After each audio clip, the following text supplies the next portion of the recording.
डरपोक पत्थर। बहुत पहले की बात है। एक शिल्पकार मूर्ति बनाने के लिए जंगल में पत्थर ढूंढने गया। वहाँ उसको एक बहुत ही अच्छा पत्थर मिल गया, जिसको देखकर वह बहुत खुश हुआ और कहा, यह मूर्ति बनाने के लिए बहुत ही सही है। जब वह जा रहा था तो उसको एक और पत्थर मिला। उसने उस पत्थर को भी अपने साथ ले लिया। घर जाकर उसने पत्थर को उठाकर अपने औजारों से उस पर कारीगरी करना शुरू कर दिया। औजारों की चोट जब पत्थर पर हुई तो वह पत्थर बोलने लगा कि मुझको छोड़ दो, इससे मुझे बहुत दर्द हो रहा है। अगर तुम मुझ पर चोट करोगे तो मैं बिखर कर अलग हो जाऊंगा। तुम किसी और पत्थर पर मूर्ति बना लो।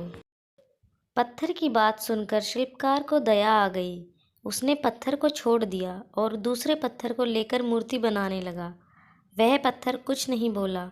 कुछ समय में शिल्पकार ने उस पत्थर से बहुत अच्छी भगवान की मूर्ति बना दी। गांव के लोग मूर्ति बनने के बाद उसको लेने आए।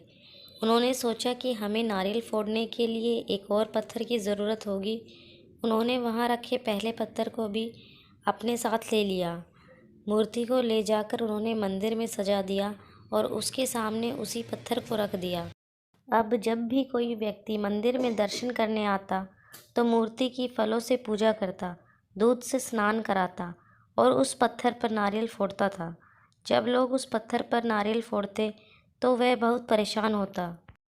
उसको दर्द होता और वह चिल्लाता, लेकिन कोई उसकी सुनने वाला नहीं था। उस पत्थर ने मूर्ति बने पत्थर से बात करी और कहा कि तुम तो बड़े मज़े से हो। लोग तो तुम्हारी पूजा करते हैं, तुमको दूध से स्नान कराते हैं और लड्डुओं का प्रसाद चढ़ाते हैं, लेकिन मेरी तो किस्मत ही खराब है। मुझ पर लोग नारियल फोड़ कर जाते हैं। इस पर मूर्ति बने पत्थर ने कहा कि जब शिल्पकार तुम पर कारीगरी कर रहा था, यदि तुम उस समय उसको नहीं रोकते तो आज मेरी जगह तुम होते, लेकिन तुमने आसान रास्ता चुना, इसीलिए अब तुम दुख उठा रहे हो। उस पत्थर को मूर्ति बने पत्थर की बात समझ आ गई थी। उसने कहा कि अब से मैं भी कभी कोई शिकायत नहीं करूँगा।